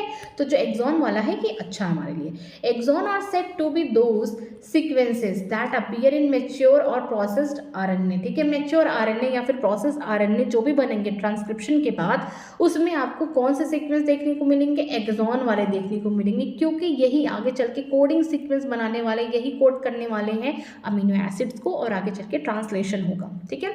The exon are interrupted by intron in case of eukaryotes, ठीक है। जो यूकैरियोट्स है हमारे, यहाँ पे देखेंगे कि एक्सॉन को बीच बीच में कोई यहाँ पे दखल अंदाजी कौन कर रहा है, एंट्रॉन कर रहा है, जैसा कि कहाँ देखने को मिलेगा, यूकैरियोट्स में देखने को मिलेंगे, ठीक है। इंट्रॉन और इंटरवेनिंग सीक्वेंस, इंट्रॉन का दूसरा नाम क्या है, intervening sequence, do not appear in mature और द प्रोसेस आरएनए, ठीक है। हम चाहते हैं कि जो इंट्रॉन है या फिर इंटरवेनिंग सीक्वेंस है ये अपीयर ना हो हमारे मैच्योर या फिर प्रोसेस्ड आरएनए में। The split gene arrangement further complicates the definition of A gene in term of the DNA segment, ठीक है। जो स्प्लिट जीन है, जो बीच बीच में इंट्रॉन, स्प्लिट का मतलब क्या हो रहा है, बीच बीच में हमारे जो एक्सॉन है स्प्लिट हो जा रहा है, क्यों हो रहा है, क्योंकि यहाँ पे बीच बीच में इंट्रॉन आ रहा है। तो आपको स्प्लिटिंग जीन में कहाँ देखने को मिलेंगे, आपको यूकैरियोट्स में देखने को मिलेंगे। लेकिन अगर हम बात करते हैं प्रोकैरियोट्स में, तो यहाँ पे कोई भी स्प्लिटिंग जीन नहीं देखने को मिलेगा, ठीक है। तो जो हमारा यूकैरियोट है, बीच बीच में इंट्रॉन आ जा रहा है, देखिए बीच बीच में एक्सॉन के बीच में इंट्रॉन आ रहा है, जिसकी वजह से जीन स्प्लिट हो जा रही है, और ये थोड़ा सा कॉम्प्लिकेटेड हो जा रहा है हमें डिफाइन करना कि जीन को डीएनए के सेगमेंट पे, ठीक है। आगे देखते हैं, inheritance of the character is also affected by the promoter and the regulatory gene sequence of the structure gene, ठीक है। यहाँ पे बोला गया है कि जो इनहेरिटेंस है, कैरेक्टर का जो इनहेरिटेंस हो रहा है पेरेंट से ऑफस्प्रिंग में, ये कहाँ से अफेक्टेड हो सकते हैं, जब ट्रांसक्रिप्शन हो रहा है उस दौरान, ठीक है। ड्यूरिंग ट्रांसक्रिप्शन, यहाँ पे लिख लीजिए, ड्यूरिंग ट्रांसक्रिप्शन के दौरान हम बोल सकते हैं कि अगर यहाँ पे इनहेरिटेंस जो हो रहा है जीन का, वो कहाँ कहाँ अफेक्टेड हो सकता है, या तो प्रमोटर के साइड पे हो सकता है, या तो जो रेगुलेटरी सीक्वेंस हो रहे हैं स्ट्रक्चर जीन में वहाँ हो सकता है। Hence sometime the regulatory sequence are loosely defined as a regulatory gene even though these sequence do not code of any RNA or protein. इसी वजह से कभी कभी ये भी बोल सकते हैं कि जो रेगुलेटरी सीक्वेंस है ये बहुत ही लूजली डिफाइन करते हैं रेगुलेटरी जीन, क्यों, क्योंकि ये किसी भी आरएनए या किसी भी प्रोटीन को कोड नहीं करती। ये वेरी इंपॉर्टेंट, यहाँ पे लिख लीजिए कि जो यहाँ पे रेगुलेटरी सीक्वेंस होंगे स्ट्रक्चरल जीन की, ठीक है, जो रेगुलेटरी सीक्वेंस होंगे स्ट्रक्चरल जीन के, ये किसी भी आरएनए किसी भी प्रोटीन को सिंथेसिस नहीं करते हैं, नहीं बनाते हैं, ठीक है, इनको नहीं कोड करते हैं। लेकिन जो यहाँ पे स्ट्रक्चरल जीन में होगा वो क्या करता है, ट्रांसक्रिप्शन करता है, बट रेगुलेटरी जीन जो होंगे वो नहीं करेंगे, ठीक है। नेक्स्ट देखते हैं, type of RNA in the process of transcription, कितने टाइप के आरएनए होते हैं, कैसे कैसे यहाँ पे ट्रांसक्रिप्शन हो रहा है। अगर हम बात करते हैं प्रोकैरियोट्स की बैक्टीरिया, ठीक है, there are 3 major type of RNA, mRNA, messenger RNA जो मैसेज को ट्रांसफर करेगा, tRNA that is transfer RNA most soluble RNA है, एंड आरआरएनए जिसे राइबोसोमल आरएनए बोलते हैं that is most abundant RNA. तो अगर हम बात करते हैं बैक्टीरिया या किसी प्रोकैरियोट्स में, तो यहाँ पे 3 टाइप के आपके आरएनए देखने को मिलते हैं। पहला कौन है, एमआरएनए जिसे मैसेंजर आरएनए कहते हैं, दूसरा कौन है, टीआरएनए जिसे हम ट्रांसफर आरएनए कहते हैं, और थर्ड कौन है, आरआरएनए जिसे हम राइबोसोमल आरएनए कहते हैं, जो मोस्ट अबंडेंट है। All 3 RNA are needed to synthesize a protein in cell, ये तीनों ही आरएनए की बहुत ज़्यादा आवश्यकता होती है सेल के अंदर ताकि प्रोटीन बन सके, सिंथेसिस हो सके। एमआरएनए क्या करेगा, एज ए टेम्पलेट काम करने वाला है। टीआरएनए क्या करेगा, जो भी अमीनो एसिड आएंगे जेनेटिक कोडान उसको कोड करके यहाँ पे ट्रांसलेट कराएगा, और आरआरएनए जो होगा राइबोसोमल आरएनए, ये क्या करेगा, एज ए कैटलिस्ट, ठीक है, यहाँ पे काम करेगा, एज ए एंजाइम काम करेगा। तो चलिए देखते हैं यहाँ पे इनके काम के बारे में भी बात कर लेते हैं। बोला गया है द एमआरएनए, जो हमारा एमआरएनए है messenger RNA provides as a template, ये टेम्पलेट की तरह काम करेगा, क्योंकि जो ट्रांसक्रिप्शन होता है डीएनए से जो आरएनए बन रहे हैं वो एक्चुअल में कौन है, एमआरएनए है, मैसेंजर आरएनए है, ठीक है। जो मैच्योर्ड फॉर्म में आरएनए बन रहे हैं वो कौन है, एमआरएनए है। तो यही एज अ टेम्पलेट की तरह काम करेंगे, क्योंकि ट्रांसलेशन करना इन्हीं एमआरएनए से हमें क्या बनाना है, आगे फ्यूचर में प्रोटीन बनाना है। नेक्स्ट देखते हैं टीआरएनए, जो ट्रांसफर आरएनए है या फिर सॉल्युबल आरएनए है, brings the amino acid and read the genetic code. ठीक है, ये क्या करते हैं, अमीनो एसिड को क्या करते हैं, लेके आते हैं और एक तरफ पढ़ेंगे, दूसरी तरफ वो वाले अमीनो एसिड को लगाएंगे। मीन्स एक तरफ कोडॉन को कोड करेंगे, जो भी एमआरएनए में कोडॉन लिखे गए हैं, ट्रांसलेशन के टाइम हम इसे पढ़ेंगे अच्छे से। जो भी एमआरएनए में, मान लीजिए कि हमारा कोई एमआरएनए है, ठीक है, ये कब बना है, ट्रांसक्रिप्शन के टाइम। यहाँ पे बहुत सारे कोडान है, तो जो हमारा बोल सकते हैं कि जो हमारा यहाँ पे टीआरएनए है, ये यहाँ पे कोडान्स को पढ़ रहा है, एक तरफ पढ़ रहा है, एक तरफ यहाँ पे अमीनो एसिड को जोड़ रहा है। ठीक है, कुछ इस तरीके से काम करेगा कि एमआरएनए हमारा कैसे बना हुआ है, डीएनए से बना हुआ। डीएनए ने एमआरएनए को जन्म दिया, ठीक है, ट्रांसक्रिप्शन से, और ये कैसे काम कर रहा है, एज ए टेम्पलेट की तरह काम कर रहा है, कब, ट्रांसलेशन के टाइम। ठीक है, जो हमारा यहाँ पे टीआरएनए है, एक तरफ जो भी एमआरएनए पे कोडान है कि अच्छा ये वाला है, ठीक है, ये सामान लेके आओ, यहाँ पे ये अमीनो एसिड लेके आओ। जैसे हम किसी दुकानदार के पास जाते हैं सामान लेने, तो हम उसे लंबा सा एक अपना पर्चा दे देते हैं, उसमें लिख देते हैं ये सामान लेना है, क्योंकि हमें इतना याद नहीं है। तो वो क्या करेगा, एक तरफ पढ़ता रहेगा, दूसरी तरफ सामान बोलता रहेगा, तो उसका वर्कर लेके आएगा। ठीक है, तो वैसे ही क्या है, यहाँ पे जो हमारा टीआरएनए है, एक तरफ यहाँ पे कोडान पढ़ेगा, दूसरी तरफ उसी कोडान का जो अमीनो एसिड है उसको लाग के जोड़ेगा। ठीक है, तो इस तरीके से ये काम करेगा। ठीक है, नेक्स्ट देखते हैं, यहाँ पे नेक्स्ट दिया गया है हमारा आरआरएनए। जो आरआरएनए है, राइबोसोमल आरआरएनए, मोस्ट अबंडेंट है, and rRNA play a structural and catalyst role during the translation. जो आरआरएनए है, राइबोसोमल आरएनए है, ये स्ट्रक्चरल और साथ में कैटलिस्ट रोल प्ले करेगा कि कुछ आरएनए ऐसे भी होते हैं जो एंजाइम की तरह काम करते हैं। ठीक है, देयर इज अ सिंगल, ये बहुत इंपॉर्टेंट बात है, यहाँ से क्वेश्चन भी आ गया है। There is a single DNA dependent RNA polymerase that catalyze the transcription of all type of RNA in bacteria. बोला जा रहा है कि सिर्फ और सिर्फ ट्रांसक्रिप्शन के टाइम केवल एक ही एंजाइम काफ़ी है, जो क्या कर रहा है, सारे जितने भी यहाँ पे आरएनए हैं सबको बना लेगा। देखिए, कैटलाइज कर लेगा। देखिए, बोला गया है कि there is a single DNA dependent RNA polymerase, कि यहाँ पे सिर्फ सिंगल एक एंजाइम है जो डीएनए को टेम्पलेट को देखकर, ठीक है, उस पर डिपेंडेंट होकर आरएनए बना रहा है। Means DNA dependent RNA polymerase जो है वो कैटलाइज कर रहा है, किसको, ट्रांसक्रिप्शन को कर रहा है, पूरी तरीके से यहाँ पे ट्रांसक्रिप्शन को कैटलाइज कर रहा है, जिसकी वजह से जितने भी आरएनए हैं बैक्टीरिया में सबको ये बना देगा, कैटलाइज कर लेगा। RNA polymerase bind to the promoter and initiate the transcription of initiation. ठीक है, जो आरएनए पॉलीमरेज होता है ये बाइंड करता है प्रमोटर से और शुरू करता है यहाँ पे ट्रांसक्रिप्शन। चलिए एक बार पहले हम लोग प्रोकैरियोट्स में, देखिए जो ट्रांसक्रिप्शन हो रहा है हमारे प्रोकैरियोट्स में, उसको देखते हैं, फिर एनसीईआरटी पढ़ते हैं। ठीक है, होता क्या है, 3 स्टेप्स होते हैं ट्रांसक्रिप्शन इन प्रोकैरियोट्स। होता क्या है, पहला इनिशिएशन, लग रहा है कि शुरुआत होगा। एलोंगेशन, मतलब कि जो एमआरएनए होगा एक्सटेंडेड होगा, मीन्स आगे जल्दी जल्दी एमआरएनए बनेगा। टर्मिनेटर, रोक दो, अब यहाँ पे ट्रांसक्रिप्शन खत्म हो गया। 3 स्टेप, पहला क्या होगा, यहाँ पे बोलते हैं इनिशिएशन, तो यहाँ पे हम बोल सकते हैं स्टार्टिंग, ट्रांसक्रिप्शन स्टार्टेड। ठीक है, स्टार्टिंग कर रहे हैं हम किसका, ट्रांसक्रिप्शन का। ठीक, इलोंगेशन का मतलब एक्सटेंडेड, कि पूरा एमआरएनए हमारा क्या हो रहा है, आगे की तरफ बढ़ता हुआ जा रहा है, इलोंगेट हो रहा है, बन रहा है। टर्मिनेटर की बात करते हैं, यहाँ पे एंड ऑफ ट्रांसक्रिप्शन। ठीक है, यहाँ पे हमारा ट्रांसक्रिप्शन खत्म। तो होता क्या है कि जो हमारा यहाँ पे देखिए डीएनए, ये कौन है, हमारा डीएनए है, याद रखिएगा, जो हेलिकल फॉर्म है डीएनए का, इसके बीच में भी क्या है, हाइड्रोजन बॉन्डिंग है, तो कोई तो आना चाहिए इसे तोड़ने। तो जो हमारा आरएनए पॉलीमरेज है ना, ये काफ़ी है, ये सारे कामों के लिए काफ़ी है। ये तीनों ही स्टेप में हमारा आरएनए पॉलीमरेज रहने वाला है, और इसी की बदौलत हमारा एमआरएनए बनने वाला है प्रोकैरियोट्स में। जो आरएनए पॉलीमरेज होगा ये क्या करेगा, ये अनवाइंडिंग करेगा किसका, हाइड्रोजन बॉन्ड का, unwind hydrogen bond in DNA. ठीक है, क्योंकि डीएनए के बीच में जो स्ट्रैंड है, ये जो स्ट्रैंड आप देख रहे हैं इस तरीके से, इस तरीके से, इस तरीके से, इनके बीच में क्या है, हाइड्रोजन बॉन्डिंग है। फॉर एग्जांपल मैं यहाँ पे एक डीएनए बना रही हूँ, दूसरा डीएनए, इनके बीच में क्या है, हाइड्रोजन बॉन्डिंग है। जब तक ये हाइड्रोजन बॉन्डिंग नहीं तोड़ेंगे तब तक हम कैसे, किस स्ट्रैंड को हम अपना टेम्पलेट और किस स्ट्रैंड को कोडिंग स्ट्रैंड बनाएंगे, कैसे कोई यहाँ पे ट्रांसक्रिप्शन कर पाएगा। तो हमें क्या करना पड़ेगा, तोड़ना पड़ेगा। जैसे कि हमने देखा था रेप्लिकेशन में, रेप्लिकेशन में क्या हुआ था, डीएनए के दोनों स्ट्रैंड के बीच में क्या था, कॉम्प्लीमेंट्री था, मीन्स यहाँ पे हाइड्रोजन बॉन्डिंग था।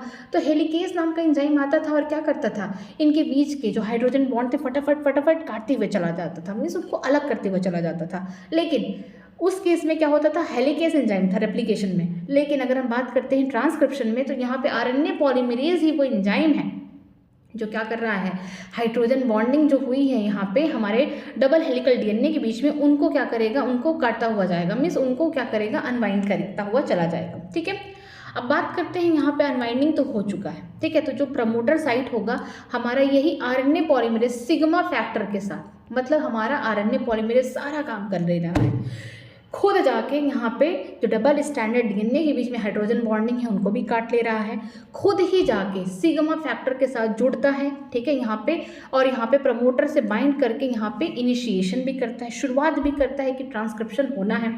अगर हम बात करते हैं यहाँ पे इलॉन्गेशन में, तो इलॉन्गेशन में देखने को मिलता है कि जो सिग्मा फैक्टर है वो निकल गया, इलॉन्गेशन भी अकेला कौन कर रहा है, हमारा आरएनए पॉलीमरेज कर रहा है। ठीक है, डीएनए डिपेंडेंट आरएनए पॉलीमरेज, ठीक है, इसका फुल नाम है। अगर हम बात करते हैं कि हमारा जो ट्रांसक्रिप्शन कंप्लीट हो चुका है, मतलब कि अब ये एमआरएनए बन चुका है, उसको रोकना है, तो यहाँ पे रो फैक्टर, ठीक है, यहाँ पे जो रो फैक्टर है उसके साथ हमारा आरएनए पॉलीमरेज बाइंड करके टर्मिनेटर से बाइंड कर जा रहा है और रोक दे रहा है कि अब यहाँ पे ट्रांसक्रिप्शन इज कंप्लीटेड। तो इस तरीके से आपको ट्रांसक्रिप्शन कहाँ देखने को मिलेगा, बैक्टीरिया के अंदर देखने को मिलेगा। ठीक है, या प्रोकैरियोट्स में देखने को मिलेगा। पहला क्या है, initiation, second step elongation, third is termination. नाम से पता चल रहा है कि जो इनिशिएशन होगा कहाँ होगा, प्रमोटर के 5, ठीक है, यहाँ बोल सकते हैं 5 प्राइम पे होगा। हम किससे रेफरेंस ले रहे हैं, सारी चीज़ कोडिंग स्ट्रैंड से। इलॉन्गेशन मतलब कि हमारा एमआरएनए बनता हुआ जा रहा है। ठीक है, टर्मिनेटर की बात करते हैं कि अब हमारा एमआरएनए बन चुका है, अब हमें ट्रांसक्रिप्शन को रोकना है, वो कहाँ होगा, 3rd प्राइम पे होगा। ठीक है, किसके रेफरेंस में, कोडिंग स्ट्रैंड के रेफरेंस से।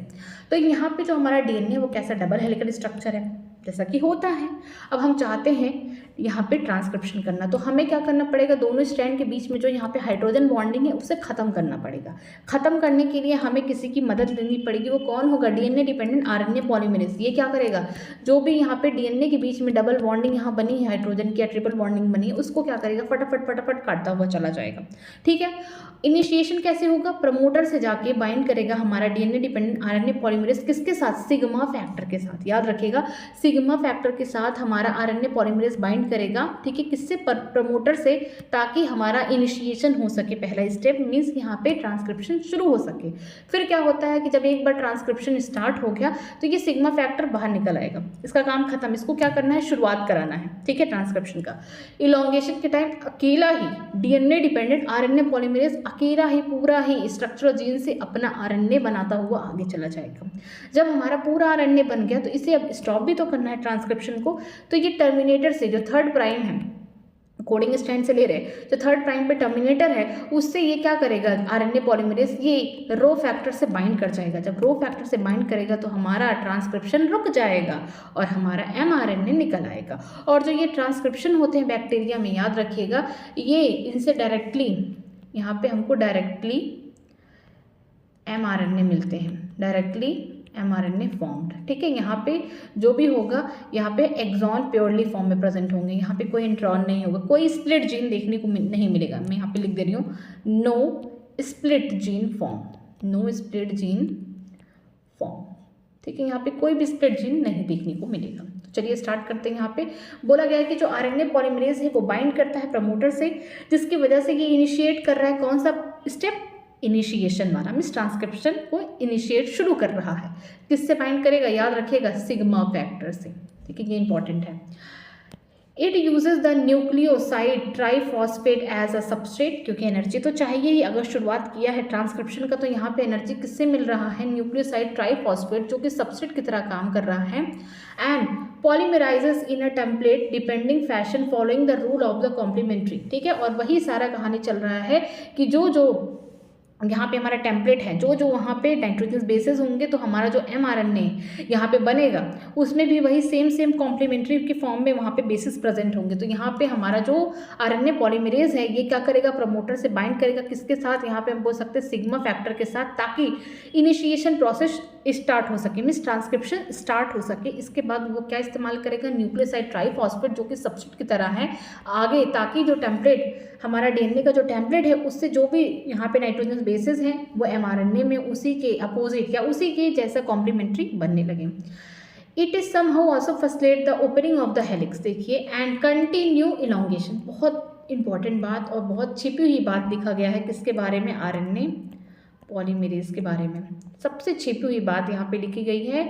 और यहाँ पे हम बोल सकते हैं छिपे के साथ साथ हमारे पास यहाँ पे ये भी बोल सकते हैं कि आउट ऑफ एनसीईआरटी नहीं है। अगर ये क्वेश्चन आ भी जाता है तो आउट ऑफ एनसीईआरटी नहीं है। तो यहाँ पे लिखा है इट इज समहाउ, जैसा कि हम जानते हैं कि ये फैसिलिटेट करता ओपनिंग ऑफ हेलिक्स। जो डीएनए का हेलिक्स है, जो हेलिकल स्ट्रक्चर है, उनके बीच में हाइड्रोजन बॉन्डिंग है, उसको भी ख़त्म कौन कर रहा है? आरएनए पॉलीमरेज कर रहा है। मतलब कि जो हमारे डीएनए का हेलिक्स है उसको ओपन करने में भी कौन हेल्प कर रहा है? RNA polymerase. एंड ऑल्सो यहाँ पे कंटिन्यूअस ऑफ इलोंगेशन, जो दूसरा स्टेप है इलोंगेशन वाला, इसमें अकेले ही आरएनए पॉलीमरेज इलोंगेशन भी कर ले रहा है। तो मतलब कि यहाँ पे बोला गया है कि जो यहाँ पे हमारा डबल हेलिकल डीएनए है, इनके बीच में जो यहाँ पे हाइड्रोजन बॉन्डिंग्स है स्ट्रैंड के बीच में, इसको खत्म कौन करने आएगा? RNA polymerase. और जब एक बार शुरू हो गया ट्रांसक्रिप्शन तो इलोंगेशन भी अकेले कौन करा रहा है? हमारा RNA polymerase. Very important line. आगे देखते हैं only a short stretch of RNA remain to bound to the enzyme. ठीक है, केवल थोड़ा सा ही स्ट्रेच होगा, थोड़ा सा ही मतलब पार्ट यहाँ एंजाइम से बाइंड होगा, बाकी ये बनाता हुआ सीधे चला जाएगा इलोंगेशन स्टेप में। Once the polymerase reaches to the terminator in the nascent RNA falls off, so also the RNA polymerase, this result in the termination of transcription. बोला जा रहा है कि जैसे जैसे इलोंगेशन वाला पार्ट खत्म होगा तो हमारा जो आरएनए पॉलीमरेज है कहाँ पहुँच जाएगा? टर्मिनेटर एंड के पास पहुँच जाएगा, मीन्स 3 प्राइम के पास पहुँच जाएगा। ठीक है, वहाँ पे जो नेसेंट यहाँ पे आरएनए बना, जो यहाँ पे बोल सकते हैं हमारा आरएनए बन चुका है, mRNA जो बन चुका है वो क्या हो जाएगा? वो गिर जाएगा। ठीक है, क्यों? क्योंकि जो हमारा आरएनए पॉलीमरेज है ये जाके यहाँ पे हम रो फैक्टर के साथ बाइंड करके ये ट्रांसक्रिप्शन को रोक देगा। ठीक है, टर्मिनेट कर देगा, जैसा कि हम जानते हैं। यहाँ पे इलोंगेशन उसने किया, अब हमारा mRNA कहीं ना कहीं इलोंगेटेड होकर आगे बनता हुआ जा रहा है। लेकिन अब क्या हुआ? सब खत्म हो गया। अब टर्मिनेटर वाले एंड पे हमारा आरएनए पॉलीमरेज पहुंच चुका है। तो जो हमारा यहाँ पे आरएनए बना है इसको क्या करेगा? यहीं पे ख़त्म करके यहीं से गिरा देगा, मीन्स खत्म हो चुका है। अब ट्रांसक्रिप्शन स्टॉप हो चुका है। तो यहाँ पे क्या होगा? जो हमारे आरएनए पॉलीमरेज होगा वो रो फैक्टर के साथ मिलेगा, और यहाँ पे जो टर्मिनेटर एंड है 3 प्राइम पे, हम किससे देख रहे हैं? कोडिंग स्ट्रैंड से, डीएनए के। ठीक है, तो यहाँ पे आरएनए पॉलीमरेज रो फैक्टर के साथ यहाँ पे बाइंड करेगा, और यहाँ पे जो हमारा mRNA अभी पूरा इलोंगेटेड बना हुआ है उसको यहाँ पे गिरा देगा, मीन्स यहाँ पे ट्रांसक्रिप्शन खत्म हो जाएगा। आगे देखते हैं। And intriguing question is that how the RNA polymerase able to catalyze all the 3 steps which is initiation, elongation and termination. एक हमारे मन में बहुत ज़्यादा आश्चर्यचकित वाली बात आ रही है कि कैसे ही आरएनए पॉलीमरेज बहुत ही अच्छे से कैटेलाइज कर पा रहा तीनों स्टेप को। हमने हाँ देखा, पहला इनिशिएशन, जब ये शुरुआत कर रहा है उससे पहले ये क्या करता है? डीएनए के बीच में जो डबल स्ट्रैंड यहाँ पे हाइड्रोजन बॉन्डिंग यहाँ पे बनी हुई है दोनों स्ट्रैंड के बीच में, उसको कट कर रहा है। ठीक है, इसके बाद हम देख रहे हैं कि ये प्रमोटर के साथ हमारा आरएनए, हमारा प्राइमेज जो हो रहा है, ये प्रमोटर के साथ किसके साथ बाइंड कर रहा है? यहाँ पे सिग्मा फैक्टर के साथ। ठीक है, वहाँ पे बाइंड कर रहा है। जब ये एक बार शुरू हो गया ट्रांसक्रिप्शन तो फिर क्या कर रहा है? ये इनिशिएशन भी अकेले कर पा रहा है आरएनए पॉलीमरेज। ठीक है, फिर देखते हैं जो टर्मिनेशन प्रोसेस है, जब पूरी तरीके से हमारा mRNA बन चुका है तो ये कहीं ना कहीं टर्मिनेटर वाले एंड पे जाके यहाँ पे रो फैक्टर के साथ बाइंड कर रहा है आरएनए पॉलीमरेज और ट्रांसक्रिप्शन को रोक रहा है। तो ये तीनों ही स्टेप में इवॉल्व है हमारा आरएनए पॉलीमरेज। तो देखते हैं कैसे कैपेबल है। The RNA polymerase only capable of the catalyzing the process of elongation। ठीक है, यहाँ पे बोला गया, सच्चाई ये बोली गई है कि जो RNA polymerase है वो सिर्फ और सिर्फ जो दूसरा स्टेप है इलोंगेशन उसमें ही कैपेबल है, बाकी और सबकी मदद ले रहा है। जैसे प्रमोटर से जब बाइंड कर रहा है तो यहाँ पे सिग्मा फैक्टर से ले रहा है, टर्मिनेटर से जब बाइंड कर रहा है जहाँ पे ट्रांसक्रिप्शन खत्म कर रहा है वहाँ पे हम बोल सकते हैं रो फैक्टर से की मदद ले रहा है। लेकिन जो इलोंगेशन वाला जर्नी है, बीच वाला, जहाँ पे mRNA जल्दी कोड हो रहा है, एक्सटेंड हो रहा है, वहाँ पे वो किसी की मदद नहीं ले रहा, तो वहाँ पे अपने दम से कर रहा है। जैसे आप यहाँ पे देख सकते हैं इस वाले में डायग्राम में कि जब प्रमोटर पे बाइंड कर रहा है हमारे आरएनए पॉलीमरेज तो ये सिग्मा फैक्टर से मदद ले रहा है। ठीक है, यहाँ पे सिग्मा फैक्टर से मदद ले रहा है। ठीक, लेकिन जब इलोंगेशन हो रहा है तो यहाँ पे वो अकेले खुद के दम पे यहाँ पे mRNA को एक्सटेंड कर रहा, बनाता हुआ चला जा रहा है। लेकिन अगर हम बात करते हैं टर्मिनेशन वाले पॉइंट पे, तो जब वो टर्मिनेट कर रहा है, ट्रांसक्रिप्शन को जब खत्म कर रहा है, वहाँ पे भी वो किसकी मदद दे रहा है? रो फैक्टर की मदद दे रहा है। तो मतलब कि जो हमारा आरएनए पॉलीमरेज है ये तीनों स्टेप में है, लेकिन अगर खुद से अगर किसी काम को कर रहा है तो वो इलोंगेशन वाले काम को कर रहा है। प्रमोटर में मदद ले रहा है सिग्मा फैक्टर का, टर्मिनेशन में ले रहा है रो फैक्टर का। ठीक है, तो यहाँ पे एनसीईआरटी में ये लिखा है कि जो आरएनए पॉलीमरेज है ये केवल कैपेबल है कैटेलाइज करने के लिए कौन से प्रोसेस को? इलोंगेशन वाले प्रोसेस को। It associated transit with the initiation factor and the terminator factor रो।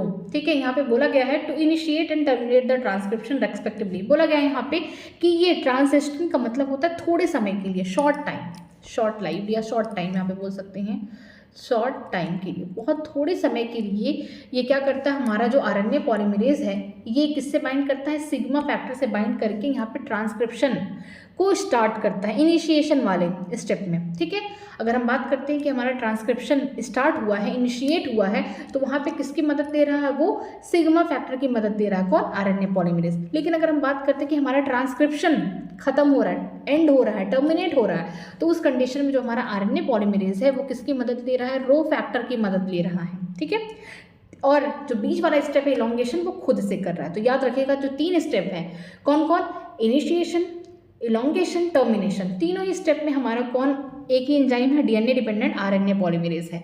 लेकिन अगर पूछा जाए कि कहाँ पे वो अकेले ही काम कर रहा है, कैटलाइज कर रहा है, वो कौन सा स्टेप होगा, इलोंगेशन होगा। लेकिन अगर पूछा जाए कि इनिशिएशन स्टेप में किसके साथ मिलकर काम कर रहा है, सिग्मा फैक्टर के साथ प्रमोटर से बाइंड कर रहा है ताकि ट्रांसक्रिप्शन शुरू हो सके। अगर इलोंगेशन की बात करेंगे वो अकेला ही करेगा, ठीक है, एमआरएनए को अकेला ही बनाएगा। लेकिन टर्मिनेशन की बात कर रहे हैं, जहाँ पे एंड हो रहा है, ट्रांसक्रिप्शन को खत्म कर रहा है, वो किसके साथ बाइंड कर रहा है, रो फैक्टर के साथ, ताकि यहाँ पे ट्रांसक्रिप्शन को खत्म कर दिया जाए। आगे देखते हैं, association with these factor alter the specificity of the RNA polymerase to either initiate or terminate. जो एसोसिएशन है सिग्मा फैक्टर का, ये दिखा रहा है कि आरएनए पॉलीमरेज किस तरीके से ट्रांसक्रिप्शन को इनिशिएट कर रहा है, और जो यहाँ पे रो फैक्टर है वो जब आरएनए पॉलीमरेज के साथ बाइंड कर रहा है तो ये दिखा रहा है कि किस तरीके से ट्रांसक्रिप्शन खत्म हो रहा है। ठीक है, in bacteria, since mRNA do not require any processing to become active, and also since translation take place in the same compartment, there is no separation of cytosol and the nucleus in bacteria.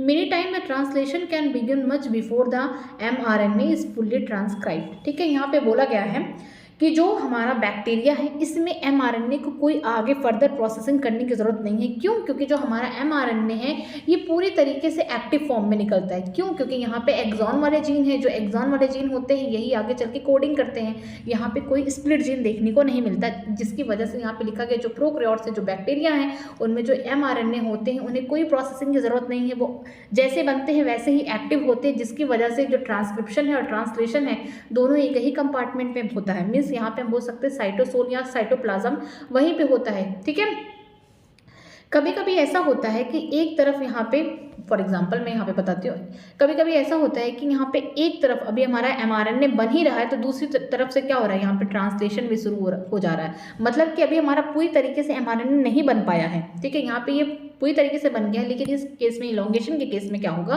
कि अगर हमारा पूरी तरीके से भी यहाँ पे RNA नहीं बन पाया एमआरएनए, लेकिन दूसरी तरफ से ट्रांसलेशन होना स्टार्ट हो गया, मीन्स प्रोटीन की सिंथेसिस होना स्टार्ट हो गया। कभी कभी ऐसा होता है। ठीक है, sometimes translation begin much before the mRNA is fully transcribe. कि कभी कभी ऐसा होता है कि ट्रांसलेशन बहुत ही पहले होना स्टार्ट हो जाता है, किससे कि हमारा अभी एमआरएनए पूरी तरीके से बना नहीं है। ठीक है, इलोंगेशन वाले टाइम से ही हमारा जो होगा ट्रांसलेशन स्टार्ट हो जाएगा, क्योंकि अभी हमारा एमआरएनए फुल्ली बना नहीं है, ट्रांसलेशन यहाँ हो गया। जब तक एमआरएनए बनेगा तब तक आधा दूर तक बोल सकते हैं ट्रांसलेशन हो चुका है। ठीक है, consequently transcription and translation can be coupled in bacteria. इसी वजह से कहा जाता है कि जो ट्रांसक्रिप्शन है, ट्रांसलेशन ये कपल्ड का मतलब एक साथ चलते हैं बैक्टीरिया के अंदर। क्यों? क्योंकि पहली बात तो बैक्टीरिया के अंदर कोई सही से कंपार्टमेंट नहीं होता है।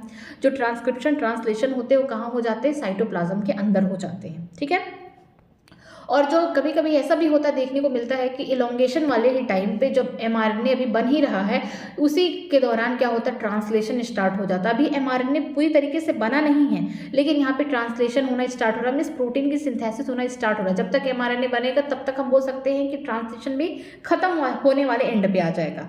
क्यों ऐसा हो रहा है? क्योंकि जो इनका एमआरएनए होता है वो एक्टिव फॉर्म में ही बनता है। ठीक है, इनमें कोई भी स्प्लिट जीन देखने को नहीं मिलता है। यहाँ पे जितने भी जीन प्रेजेंट होते हैं एक्सॉन होते हैं। एक्सॉन क्या करते हैं, ये कोडिंग सीक्वेंस जीन होते हैं। क्यों? क्योंकि जितने भी यहाँ पे हम इनके बात करते हैं बैक्टीरिया या फिर प्रोकैरियोट्स के, जितने भी यहाँ पे एमआरएनए में एक्सॉन प्रेजेंट है, ये सब के सब क्या कोड करने वाले हैं आगे चल के फ्यूचर में, प्रोटीन की सिंथेसिस करने वाले हैं, मीन्स ट्रांसलेशन करने वाले। तो इसीलिए बोला गया है कि बैक्टीरिया के अंदर ट्रांसक्रिप्शन ट्रांसलेशन जो प्रोसेसेस होते हैं, कपल्ड का मतलब दोनों साथ साथ कभी कभी हो जाते हैं, क्योंकि यहाँ पे अभी एमआरएनए बना नहीं, और ये जो एमआरएनए बन रही है एक्टिव फॉर्म में, मतलब यहाँ पे एक्सॉन बैठे हुए हैं, आगे क्या करेंगे, ये सीक्वेंसिंग करने वाले हैं, ट्रांसलेशन करने वाले हैं। तो कभी कभी यही होता है कि जो एमआरएनए होगा ये क्या करता है, यहाँ पे ट्रांसलेशन होना स्टार्ट हो जाता है। अभी हमारा पूरी तरीके से एमआरएनए बना नहीं, लेकिन यहाँ पे देखेंगे ट्रांसलेशन स्टार्ट हो गया। कल हम लोग यूकेरियोट्स में देखेंगे किस तरीके से ट्रांसक्रिप्शन हो रहा है, ठीक है। अगर आपको कहीं भी किसी भी लाइन में डाउट है तो मुझसे आप कमेंट सेक्शन में पूछ सकते हैं, मैं रिप्लाई कर सकती हूँ। बाकी पढ़ाई करते रहिए। All the very best. Thank you so much.